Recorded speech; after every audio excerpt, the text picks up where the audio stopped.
نحمده ونصلي ونسلم على رسوله الكريم اما بعد فاعوذ بالله من الشیطان الرجیم بسم اللہ الرحمن الرحیم هو القادر هو الحق هو المعین ولی کامل شیخ المشائخ حکیم صوفی شیخ طارق احمد شاہ عارف عثمانی حسنی قادری سہروردی چشتی قلندری ابوالعلائی جہانگیری شتاری مداروی شاذلی دامت برکات قدسیہ کا مرید و خلیفہ محمد کامران طارقی مخاطب ہوں۔ آج سے انشاءاللہ العزیز آداب مرید کے بیان میں درس کا سلسلہ شروع کیا جا رہا ہے۔ انشاءاللہ العزیز اس درس کا مقصد ہم اپنے مشائخ کی بارگاہ کے اندر کس طریق سے حاضر ہوں اور اس کے آداب کیا ہیں، مرید پر اپنے شیخ کے آداب کیا ہیں، انشاءاللہ العزیز یہ ہم سیکھنے کی کوشش کریں گے۔ اور اس کتاب سے کہ جو کہ امام شعرانی رحمۃ اللہ تعالی علیہ کی بہت ہی زبردست کتاب ہے، قطب ربانی امام عبد الوہاب شعرانی رحمۃ اللہ تعالی علیہ کی کتاب انوار القدسیہ سے ہم درس کا آغاز کریں گے۔ بہت ہی زبردست کتاب ہے اور اس کتاب کے اندر مرید پر اپنے شیخ کے آداب کیا ہیں بہت ہی اچھے انداز کے اندر ذکر کیے ہیں۔ ان آداب کو ذکر کرنے سے قبل ان اشعار سے آغاز کریں گے کہ جرت عشق کے صنم سے آشنا ہو جائیے، جرأت عشق صنم سے آشنا ہو جائیے، جاں سپرد یار کیجئے با وفا ہو جائیے، اپنی ہستی کو سپرد یار کیجئے اور پھر اپنی ہستی کو سپرد یار کیجئے اور پھر اختیاری چھوڑیے بے دست و پا ہو جائیے۔ اللہ اکبر۔ قبلہ میاں حضور دامت برکات قدسیہ بھی یہی فرماتے ہیں کہ اگر مرید اپنے آپ کو اپنے شیخ کے ہاتھ میں مثل مردہ کے پیش نہ کرے تو وہ مرید کامل نہیں ہے۔ اسی طرح اشارہ فرمایا ہے اور کہا کہ اپنی ہستی کو سپرد یار کیجئے اور پھر اختیاری چھوڑیے بے دست و پا ہو جائیے، سر کو کیجئے نظر شاہ کربلا کے روبرو، سر کو کیجئے نظر شاہ کربلا کے روبرو، خاک بن کر مثل خاک کربلا ہو جائیے، خاک بن کر مثل خاک کربلا ہو جائیے۔ ہے فنا فی اللہ فنائے فر رسول محترم، ہے فنا فی اللہ فنائے فر رسول محترم، پیر کی گر ذات عالی میں فنا ہو جائیے۔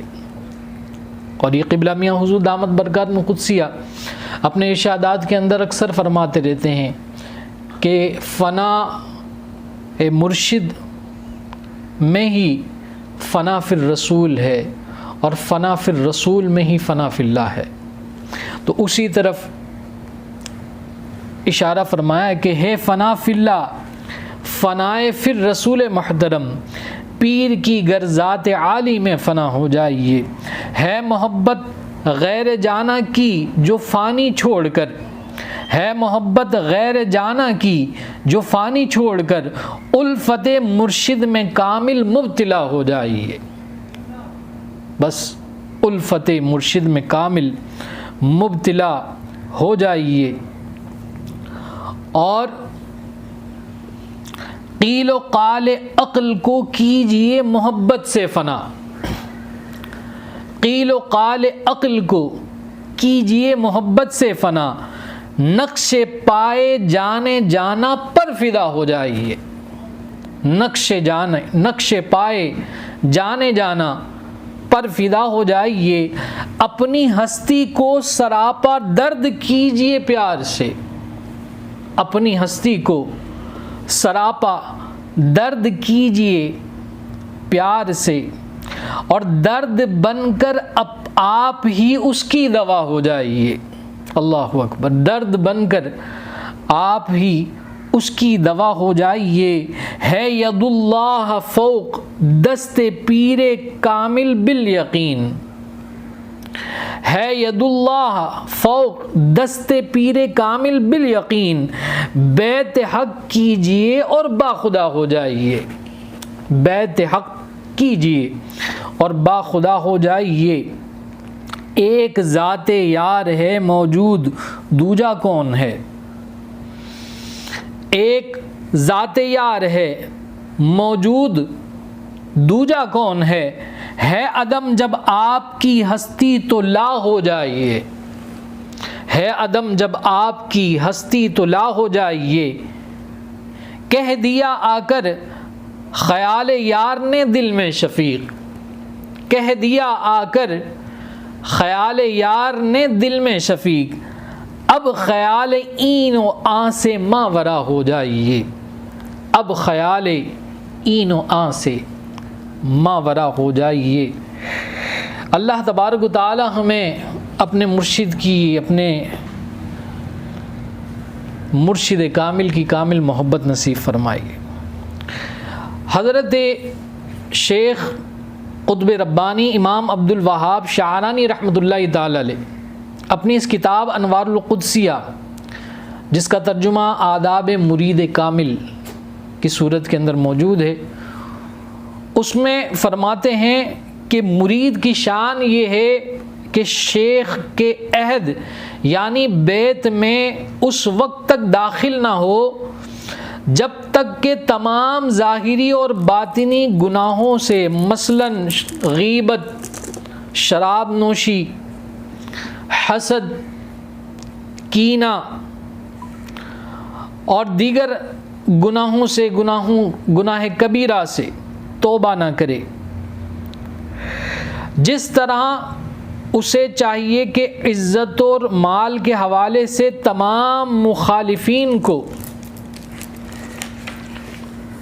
راضی کرے، کیونکہ طریقت کی حاضری اللہ کی بارگاہ میں حاضر ہونا ہے. اور جو شخص تمام ظاہری اور باطنی گناہوں سے توبہ نہ کر لے، اس کے لیے طریقت میں داخلہ درست نہیں ہے. اس لیے امام شعرانی رحمۃ اللہ تعالی علیہ نے فرمایا کہ بیت ہونے سے پہلے توبہ ہے. پہلے توبہ ہوگی، اس کے بعد بیت ہوگی. اسی لیے آپ نے دیکھا ہوگا کہ قبلہ میاں حضور دامت برکات قدسیہ جب بیت فرماتے ہیں تو بیت سے پہلے یہ فرماتے ہیں کہ میں نے توبہ کی اپنے تمام گناہوں سے، جنہیں میں جانتا ہوں، جنہیں میں نہیں جانتا، اور میں عہد کرتا ہوں کہ اپنی باقی زندگی اللہ اور اس کے رسول صلی اللہ تعالی علیہ وآلہ وسلم کے فرمان کے مطابق گزاروں گا. پھر اس کے بعد کلمہ پڑھایا جاتا ہے اور بیت کے الفاظ دہرائے جاتے ہیں. تو توبہ پہلے ہے، بیت بعد میں ہے. اسی طرف اشارہ فرمایا امام شعرانی رحمۃ اللہ تعالی علیہ نے کہ طریقت کی حاضری اللہ کی بارگاہ میں حاضر ہونا ہے. جب وہ بندہ بیت ہوتا ہے تو گویا وہ اللہ کی بارگاہ میں حاضر ہوتا ہے. تو اسی لیے فرمایا کہ جو شخص تمام ظاہری اور باطنی گناہوں سے توبہ نہ کر لے، اس کے لیے طریقت میں داخلہ درست نہیں. اور اس کا حکم اس شخص کی طرح ہے کہ جو نماز شروع کرے اور اس کے بدن اور لباس پر اس قدر نجاست ہو جو معاف نہیں،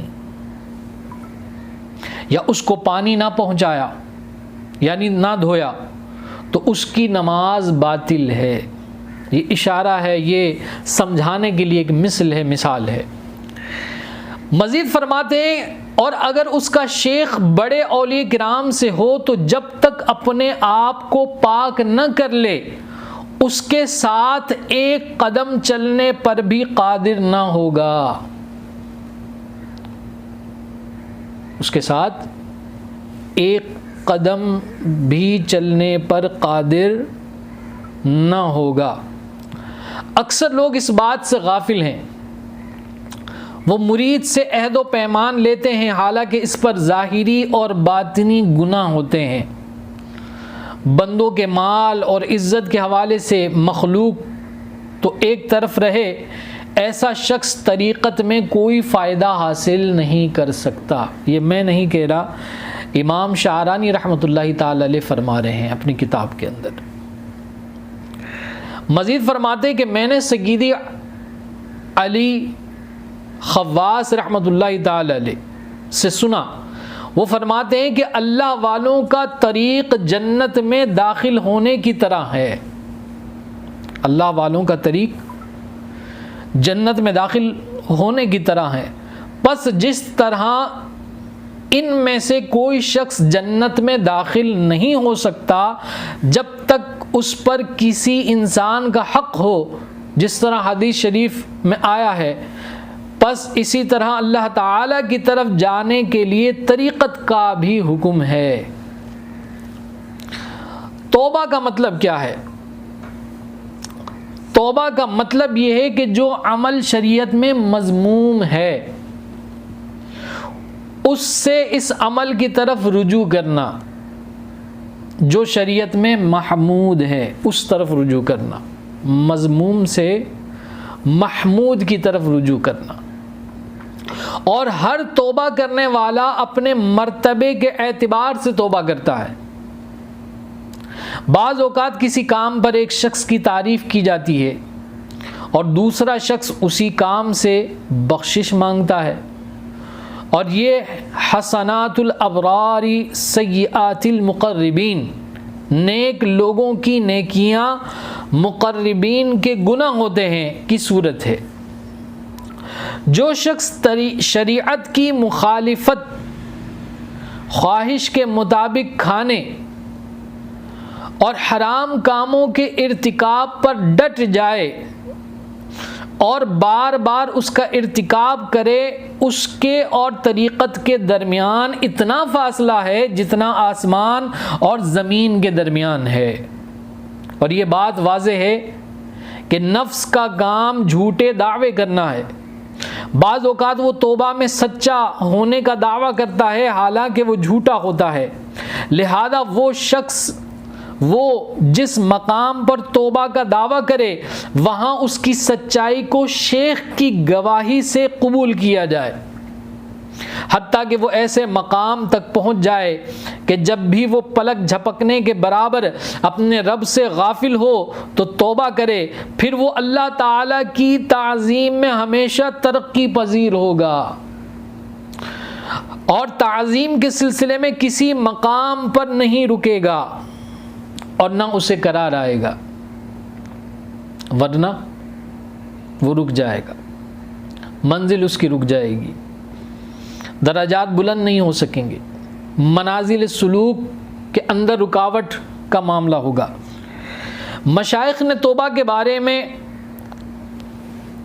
ارشاد فرمایا ہے کہ توبہ کبیرہ گناہوں سے توبہ ہے، پھر صغیرہ گناہوں، پھر مکروہات، اور پھر خلاف اولا کاموں سے بھی توبہ ہے، اور اس کے بعد نیکیوں میں گھمنڈ کرنے سے توبہ کرے، پھر اس بات سے توبہ کرے کہ وہ اپنے آپ کو زمانے کے فقراء سے شمار کرے، اور اللہ تعالی خوب جانتا ہے۔ یہ درجے ہیں توبہ کے۔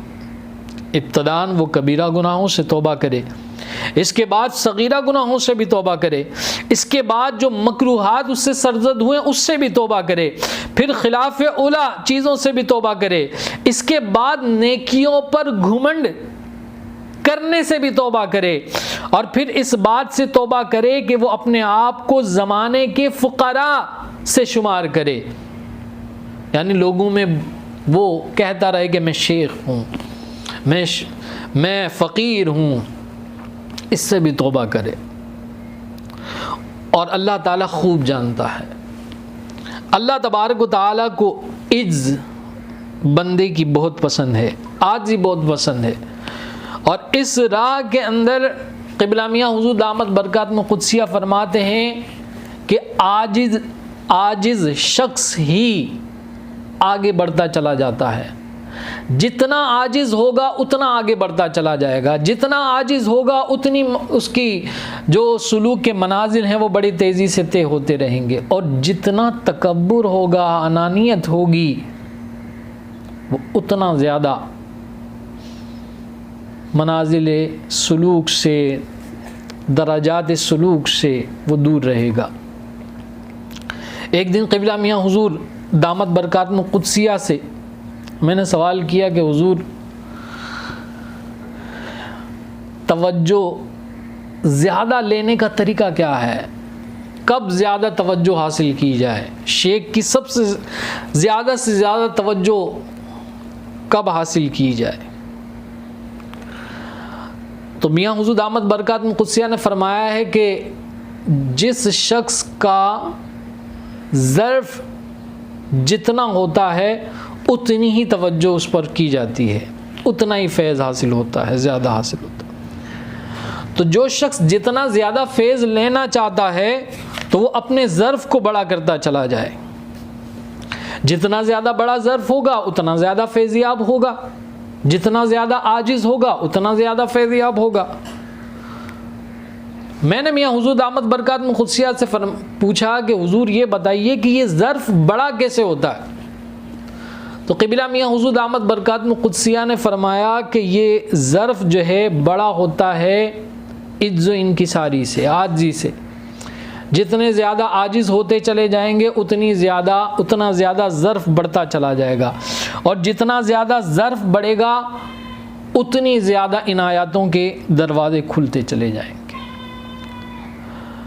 مرید کی شان میں سے یہ بات بھی ہے کہ وہ اپنے نفس سے ہمیشہ لڑتا رہے، یعنی مجاہدہ کرے، اور اس کے ساتھ کبھی بھی صلح نہ کرے۔ حضرت شیخ ابو علی دقاق رحمۃ اللہ تعالی علیہ فرماتے تھے کہ جو شخص اپنے ظاہر کو مجاہدے کے ساتھ مزین کرتا ہے، اللہ تعالیٰ اس کے باطن کو مشاہدے کے ساتھ مزین کرتا ہے، اور جو شخص ابتدائی مراحل یعنی سلوک کی ابتدائی میں اپنے نفس کے ساتھ مجاہدہ نہیں کرتا وہ طریقت کی بو بھی نہیں پا سکتا۔ اللہ اکبر۔ کیونکہ اللہ والوں کے راستے کے خصائص میں سے یہ بات ہے کہ بندہ جب تک اپنے آپ کو مکمل طور پر طریقت کے سپرد نہیں کرتا، طریقت اسے اپنے باز بھی نہیں دیتی ہے۔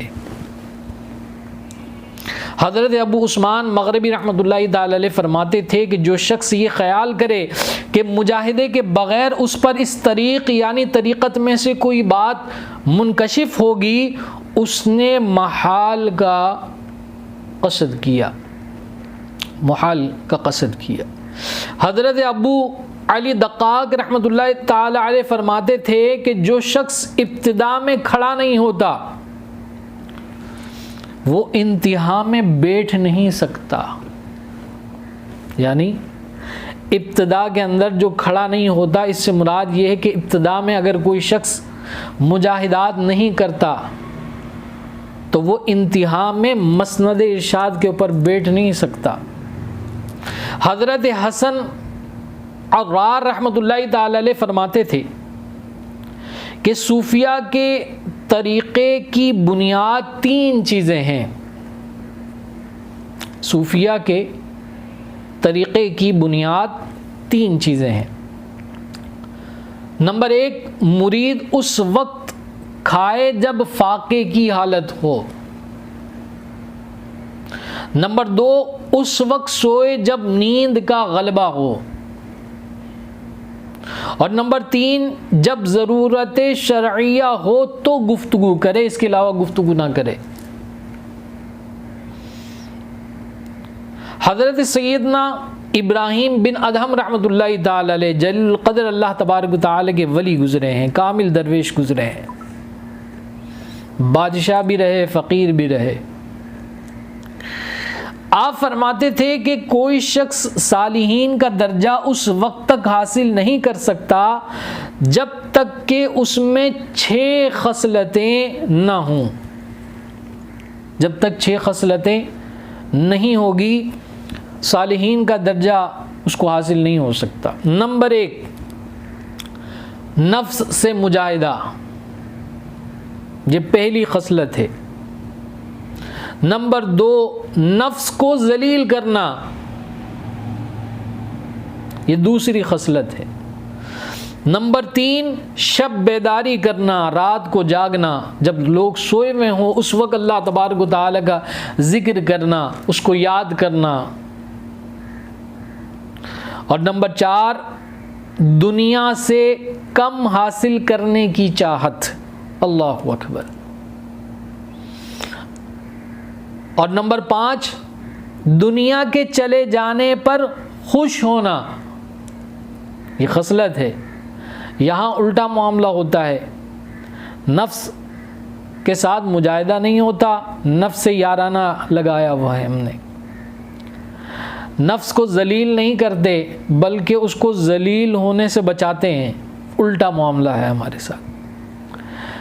شب بیداری نہیں کرتے ہیں، سو جاتے ہیں ہم، غفلت کی نیند۔ اور اگر شب بیداری ہوتی بھی ہے تو وہ یاد میں نہیں ہوتی، کسی اور کاموں میں ہوتی ہے۔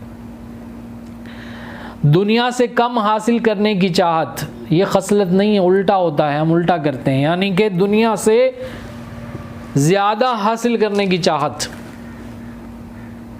ادھر سے بھی مل جائے ادھر سے بھی مل جائے، یہاں سے بھی لے لوں وہاں سے بھی لے لوں، اس کا بھی چھین لوں اس کا بھی چھین لوں، اس کے بھی نقصان پہنچا کر اس کا سارا اپنے ہاتھ میں رکھ لوں۔ یہ اس وقت ہماری حالت ہے کہ دوسرے کو نقصان دے کر اپنا فائدہ، مقصد دنیا سے زیادہ حاصل کرنے کی چاہت ہے۔ فرمایا یہ خصلت اگر کسی کے اندر ہے تو وہ صالحین کے درجے میں نہیں آ سکتا۔ یہ ابھی صرف صالحین کی بات ہے، اولیاء کاملین کی نہیں۔ 5واں کہ دنیا کے چلے جانے پر خوش ہونا، ہم دنیا کے چلے جانے پر خوش نہیں ہوتے ہیں، غمگین ہوتے ہیں۔ ہمارا معاملہ بالکل برعکس ہے، الٹ ہے۔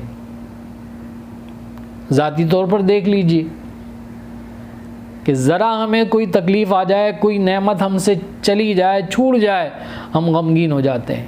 لیکن صالحین کے اندر یہ خصلت ہے کہ وہ دنیا کے چلے جانے پر جو ہے وہ اللہ کا شکر ادا کرتے ہیں، کہتے ہیں مالک تو نے دیا تھا تو نے لے لیا۔ نمبر 6 امید کم رکھنا،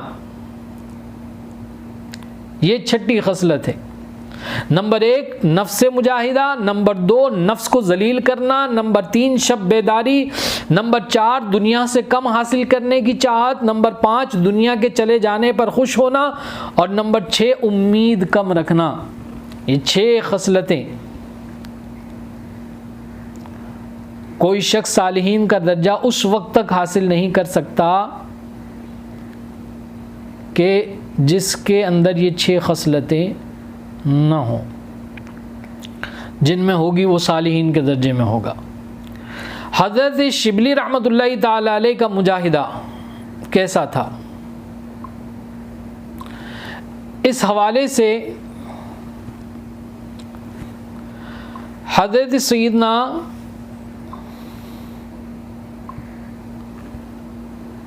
شیخ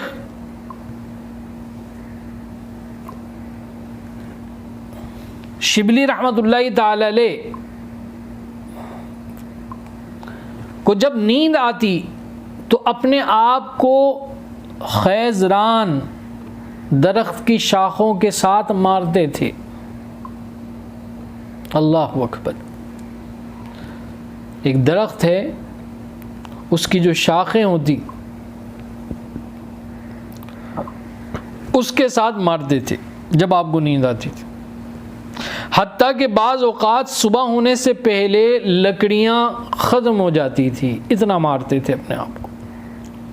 اور اکثر آپ نمک کا سرما لگاتے تاکہ آپ کو نیند نہ آئے، اور اکثر آپ اپنے ہاتھوں اور پاؤں کو دیوار پر مارتے جب آپ کو کوئی ایسی چیز نہ ملتی جس کے ساتھ اپنے آپ کو ماریں، اور فرماتے تھے ما حالنی شیء الا ورکب، جو چیز مجھے پریشان کرتی ہے میں اس پر سوار ہو جاتا ہوں۔ اللہ اکبر۔ میں کہتا ہوں کہ ایسے کام کرنے والوں پر کسی کو اعتراض نہیں کرنا چاہیے، کیونکہ اس کے نزدیک یہ کام کرنا 2 خرابیوں میں سے کم درجے کی خرابی کو اختیار کرنا ہے، اور یہ لوگ سخت تکلیف برداشت کرنے کو نیند یا کسی اور درجے سے اللہ تعالیٰ سے غفلت اختیار کرنے کے مقابلے میں ہلکا سمجھتے تھے، جبکہ دوسرے لوگوں کا معاملہ اس کے برعکس ہے۔ اللہ بہتر جانتا ہے۔ اللہ تعالی ہمیں ایسے درویشوں کے مجاہدات کو دیکھتے ہوئے عمل کرنے کی توفیق عطا فرمائے۔ وآخر دعوانا ان الحمد للہ رب العالمین۔ السلام علیکم ورحمۃ اللہ وبرکاتہ۔